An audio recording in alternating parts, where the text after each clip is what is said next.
My dear friends and professionalist, I am Uday Singh advocate speaking. ನೀವೆಲ್ಲರೂ ಸಹ ನನ್ನ ಚಾನಲ್ ಅನ್ನು ನೋಡ್ತಾ ಇದ್ದೀರಿ ಅಂತ ನಾನು ಅಂದ್ಕೊಂಡಿದ್ದೀನಿ. ಶೇರ್ ಮಾಡಿ, ಲೈಕ್ ಮಾಡಿ, ಕಮೆಂಟ್ ಮಾಡಿ ಮತ್ತು ನನ್ನ ಚಾನಲ್ಗೆ ಇನ್ನೂ ಯಾರು ಸಬ್ಸ್ಕ್ರೈಬ್ ಆಗಿಲ್ಲ ನೀವೆಲ್ಲರೂ ಸಬ್ಸ್ಕ್ರೈಬ್ ಆಗಬೇಕಂತ ಕೇಳ್ಕೊಳ್ತಾ ಈ ವಿಡಿಯೋ ಮೂಲಕ ನಾನು ಇನ್ನೊಂದು ವಿಷಯವನ್ನು ಇಟ್ಕೊಂಡು ನಿಮ್ಮ ಮುಂದೆ ಬಂದಿದ್ದೀನಿ.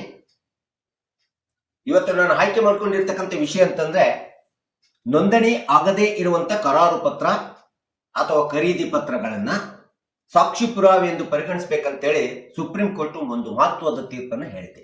ಸೊ ಈ ವಿಷಯದ ಬಗ್ಗೆ ಒಂದಿಷ್ಟು ಈ ವಿಡಿಯೋ ಮೂಲಕ ನಾನು ತಿಳಿಸ್ಲಿಕ್ಕೆ ಇಷ್ಟಪಡ್ತಾ ಇದ್ದೀನಿ.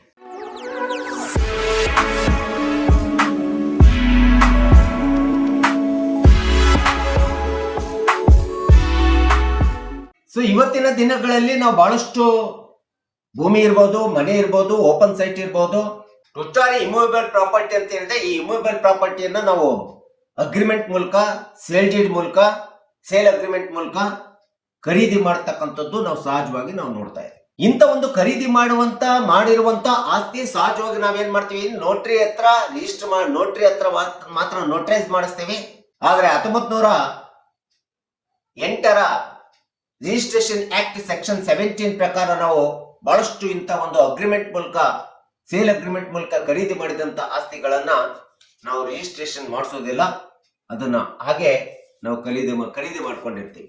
ಸೊ ಈ ರೀತಿ ರಿಜಿಸ್ಟ್ರೇಷನ್ ಆಗದೆ, ನೋಂದಣಿ ಆಗದೆ ಮಾಡಿರುವಂತ ಅಗ್ರಿಮೆಂಟ್, ಸೇಲ್ ಡೀಡ್ಗಳ ಕಾಗದ ಪತ್ರಗಳು, ದಾಖಲೆಗಳನ್ನ ಅಡ್ಮಿಸಿಬಲ್ ಆಫ್ ದ ಎವಿಡೆನ್ಸ್ ಅಂತೇಳಿ ಕೋರ್ಟ್ ನಲ್ಲಿ ಪರಿಗಣಿಸಬೇಕೋ ಬೇಡವೋ ಎಂಬುದರ ಬಗ್ಗೆ ಬಹಳಷ್ಟು ಗೊಂದಲ ಇದೆ ಅಥವಾ ಗೊಂದಲ ಇತ್ತು ಎಂಬತಕ್ಕಂಥದ್ದು ನಾವಿಲ್ಲಿ ನೋಡ್ತಾ ಇದ್ದೀವಿ. ಹೀಗಾಗಿ ಸುಪ್ರೀಂ ಕೋರ್ಟ್ ರೀಸೆಂಟ್ ಆಗಿ ರಿಜಿಸ್ಟ್ರೇಷನ್ ಆಕ್ಟ್ 1908 ಸೆಕ್ಷನ್ 49 ನಲ್ಲಿ ಬರುವಂತ ನೋಂದಣಿ ಆಗದೆ ಇರುವಂತ ಕೆಲವೊಂದು ದಾಖಲೆಗಳು, ಅದು ಅಗ್ರಿಮೆಂಟ್ ಇರಬಹುದು, ಅಗ್ರಿಮೆಂಟ್ ಆಫ್ ಸೇಲ್ ಡೀಡ್ ಇರಬಹುದು, ಈ ರೀತಿ ಇಮ್ಯೂವೇಬಲ್ ಪ್ರಾಪರ್ಟಿಯನ್ನ ಸೆಲ್ ಮಾಡಿದಂತ ಸಂದರ್ಭದಲ್ಲಿ ಅಂತ ಒಂದು ಪ್ರಾಪರ್ಟಿ ನೋಂದಣಿ ಆಗದೆ ಇದ್ದರೂ ಸಹ ಅವುಗಳನ್ನ ನ್ಯಾಯಾಲಯದೊಳಗಡೆ unregistered sale agreement, sale deed ಗಳನ್ನ ನ್ಯಾಯಾಲಯಗಳು ಅಡ್ಮಿಸಬಲ್ ಆಸ್ ಎ ಎವಿಡೆನ್ಸ್ ಅಂತೇಳಿ ಪರಿಗಣಿಸಲೇಬೇಕಂತೇಳಿ ಸರ್ವೋಚ್ಚ ನ್ಯಾಯಾಲಯ ಮಹತ್ವದವಾದಂತ ನಿರ್ಣಯವನ್ನ, ತೀರ್ಪನ್ನು ಕೊಟ್ಟಿರ್ತಕ್ಕಂಥದ್ದು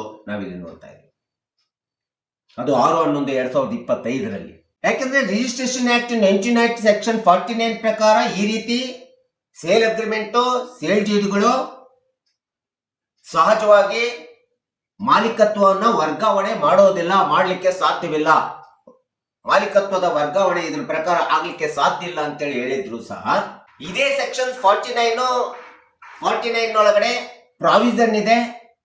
ಕೆಲವೊಂದು ಕ್ರೂಷಿಯಲ್ ಸಂದರ್ಭಗಳಲ್ಲಿ, ಪರಿಸ್ಥಿತಿಗಳಲ್ಲಿ ಯಾವುದೇ ಒಂದು ಆಸ್ತಿ ಖರೀದಿ ನೋಂದಣಿ ಆಗಿಲ್ಲ, ಅದು ಅಗ್ರಿಮೆಂಟ್ ಇರ್ಬೋದು, ಇನ್ಯಾವುದೇ ಇರ್ಬೋದು, ಆಗಿಲ್ಲ ಅಂದ್ರೂ ಸಹ ಅದು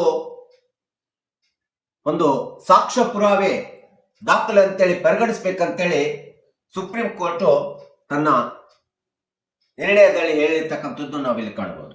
ಯಾಕಂದ್ರೆ ಇದೇ ಸೆಕ್ಷನ್ 49 ಒಳಗಡೆ ಇಂಥ ಒಂದು ದಾಖಲೆಗಳಿಗೆ ಕ್ರೂಷಿಯಲ್ ಸಂದರ್ಭ ಬಂದಾಗ ಅದಕ್ಕೆ ಎಕ್ಸೆಪ್ಷನ್ಸ್ ಅನ್ನ ಕೊಡಲಾಗಿದೆ ಅಂತೇಳಿ ಸೆಕ್ಷನ್ 49 ಪ್ರಾವಿಷನ್ಸ್ ಹೇಳ್ತಕ್ಕಂಥದ್ದನ್ನ ಮಾನ್ಯ ನ್ಯಾಯಾಲಯಗಳು ಪರಿಗಣಿಸಬೇಕಂತೇಳಿ ಸುಪ್ರೀಂ ಕೋರ್ಟ್ ಹೇಳಿದೆ.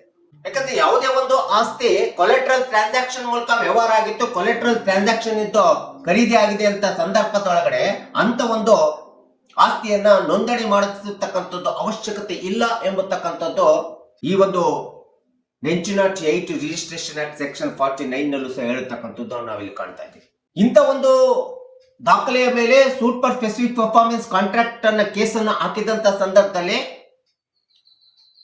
ಈ ಅಗ್ರಿಮೆಂಟ್ ಅನ್ನ, ಸೇಲ್ ಡೀಡ್ ಅಗ್ರಿಮೆಂಟ್ ಅನ್ನ ನೋಂದಣಿ ಆಗದೆ ಇದ್ದರೂ ಸಹ ಅದನ್ನು ಸಂಪೂರ್ಣ ಸಾಕ್ಷಿ ಅಂತೇಳಿ ಪರಿಗಣಿಸದಿದ್ದರು, ಒಂದು ಸಾಕ್ಷಿಯ ಪುರಾವೆಯ ದಾಖಲೆ ಅಂತ ಹೇಳ್ಬಿಟ್ಟು ಪರಿಗಣಿಸಬೇಕಂತೇಳಿ ಸುಪ್ರೀಂ ಕೋರ್ಟ್ ತನ್ನ ಜಡ್ಜ್ಮೆಂಟ್ ನಲ್ಲಿ ಹೇಳಿರ್ತಕ್ಕಂಥದ್ದು ನಾವಿಲ್ಲಿ ಕಾಣಬಹುದು. ಅಥವಾ ಇಂಥ ಒಂದು ದಾಖಲೆ ಇಬ್ಬರು ವ್ಯಕ್ತಿಗಳ ನಡುವೆ ಆಗಿರ್ತಕ್ಕಂಥ ಒಂದು ಒಡಂಬಡಿಕೆ, ಒಂದು ಖರೀದಿ ಕರಾರು ಪತ್ರ, it is A sale deed contract, sale deed agreement of contract document ಅಂತೇಳಿ, ಪ್ರೂಫ್ ಆಫ್ ಡಾಕ್ಯುಮೆಂಟ್ ಅಂತೇಳಿ ಪರಿಗಣಿಸಬೇಕು. ಈ ರೀತಿ ಪರಿಗಣಿಸುವುದರಲ್ಲಿ ಏನು ತಪ್ಪಾಗೋದಿಲ್ಲ ಎಂಬತಕ್ಕಂಥದ್ದನ್ನ, ಕಾನೂನು ಪ್ರಕಾರ ತಪ್ಪು ಅನ್ಸೋದಿಲ್ಲ ಎಂಬತಕ್ಕಂಥದ್ದನ್ನ ಸರ್ವೋಚ್ಚ ನ್ಯಾಯಾಲಯ ಒತ್ತಿ ಹೇಳಿದೆ. ಆದರೆ ಕೆಳ ಹಂತದ ನ್ಯಾಯಾಲಯಗಳು ಅಥವಾ ಮಾನ್ಯ ನ್ಯಾಯಾಲಯಗಳು ರಿಜಿಸ್ಟ್ರೇಷನ್ ಆಕ್ಟ್ 1908 ಸೆಕ್ಷನ್ 49 ಅನ್ನ ತಪ್ಪಾಗಿ ಅರ್ಥೈಸ್ಕೊಂಡ್ಬಿಟ್ಟು ಕಾನೂನಿನ ಸ್ಪಷ್ಟತೆಯನ್ನ ಸರಿಯಾಗಿ ತಿಳ್ಕೊಳ್ಳಾರ್ದಂತ ಸಂದರ್ಭದೊಳಗಡೆ ಇಲ್ಲಿರ್ತಕ್ಕಂಥ ಕ್ರೂಷಿಯಲ್ ಎಕ್ಸೆಪ್ಷನ್ಸ್ ಗಳನ್ನ ಪರಿಗಣಿಸದೇ ಇದ್ದಂತ ಸಂದರ್ಭದಲ್ಲಿ ಮೂವೇಬಲ್ ಪ್ರಾಪರ್ಟಿ ಸೇಲ್ ಅಗ್ರಿಮೆಂಟ್ ಇರ್ಬೋದು, ಸೇಲ್ ಡಿಡ್ ಇರ್ಬೋದು, ಅದು ರಿಜಿಸ್ಟ್ರೇಷನ್ ಆಗಿಲ್ಲ ಅಂದ್ರೂ ಸಹ ಒಂದು ಪುರಾವೆ ಸಾಕ್ಷಿಯ ದಾಖಲೆ ಅಂತೇಳಿ ಪರಿಗಣಿಸಬೇಕೆಂಬತಕ್ಕಂಥದ್ದನ್ನ ಅಥವಾ ಅದನ್ನ ಪರಿಗಣಿಸದೆ ಯಾವುದೇ ಒಂದು ಮೊಕದ್ದಮೆ ಮೇಲೆ ಸೂಪರ್ ಸ್ಪೆಸಿಫಿಕ್ ಪರ್ಫಾರ್ಮೆನ್ಸ್ ಕಾಂಟ್ರಾಕ್ಟ್ ಇರುವ ಇನ್ಯಾವುದೇ ಮೊಕದ್ದಮೆಯನ್ನ ಇದು ನೋಂದಣಿ ಆದಂತ ದಾಖಲೆ ಅಲ್ಲ ಅಂತ ಹೇಳ್ಬಿಟ್ಟು ಮೊಕದ್ದಮೆಗೆ ಧಕ್ಕೆ ಉಂಟು ಮಾಡತಕ್ಕಂಥದ್ದು ಅಥವಾ ಮೊಕದ್ದಮೆಯನ್ನು ಡಿಸ್ಮಿಸ್ ಮಾಡತಕ್ಕಂಥದ್ದು ಕಾನೂನು ಬಾಹಿರವಾಗುತ್ತದೆ, ತಪ್ಪಾಗುತ್ತೆ ಎಂಬತಕ್ಕಂಥದ್ದನ್ನ ಸರ್ವೋಚ್ಚ ನ್ಯಾಯಾಲಯ ಹೇಳಿದೆ. ಸೊ ಹೀಗಾಗಿ ಅಂತಿಮವಾಗಿ supreme court unregistered documents, unregistered agreement, sale deed agreement it is N admissible evidence ಅಂತೇಳಿ ಪರಿಗಣಿಸಬೇಕೆಂಬತಕ್ಕಂಥದ್ದನ್ನ ಅಂತಿಮವಾಗಿ ಸುಪ್ರೀಂ ಕೋರ್ಟ್ ತನ್ನದೇ ಆದಂತ ಒಂದು ಲ್ಯಾಂಡ್ ಮಾರ್ಕ್ ಜಡ್ಜ್ಮೆಂಟ್ ನಲ್ಲಿ ರೀಸೆಂಟ್ ಆಗಿ ಹೇಳಿರ್ತಕ್ಕಂಥದ್ದನ್ನ ನಾವು ನೀವುಗಳೆಲ್ಲರೂ ಸಹ ತಿಳ್ಕೋಬೇಕು, ಪಕ್ಷಕಾರರು ತಿಳ್ಕೋಬೇಕು, ಸಾರ್ವಜನಿಕರು ತಿಳ್ಕೋಬೇಕೆಂಬತಕ್ಕಂಥ ಹಿನ್ನೆಲೆಯನ್ನು ಇಟ್ಕೊಂಡು ನಾನು ಈ ವಿಡಿಯೋವನ್ನು ಮಾಡಿದ್ದೀನಿ. ಮತ್ತು ಯಾವ ಒಂದು ಕೇಸ್ ಲಾಸ್ ನಲ್ಲಿ ಈ ಒಂದು ಸುಪ್ರೀಂ ಕೋರ್ಟಿನ ಮಹತ್ವಪೂರ್ಣವಾದಂತ ಜಡ್ಜ್ಮೆಂಟ್ ಹೇಳಿದೆ ಅಂತ ಹೇಳಿದ್ರೆ ಅಂತ ಒಂದು ಕೇಸ್ ಅಂತಂದ್ರೆ ಮುರುಗದಂ ವರ್ಸಸ್ ಮುನಿಯಾನಿಧಿ ಎಂಬತಕ್ಕಂಥ ಕೇಸ್ ರೆಫರೆನ್ಸ್ ಹೇಳಿದೆ 2025ರಲ್ಲಿ. ಇನ್ನು ಎರಡನೇ ರೆಫರೆನ್ಸ್ ಅಂತಂದ್ರೆ ಆರ್ ಹೇಮಲತಾ ವರ್ಸಸ್ ಕಸ್ತೂರಿಬಾಯಿ 2023.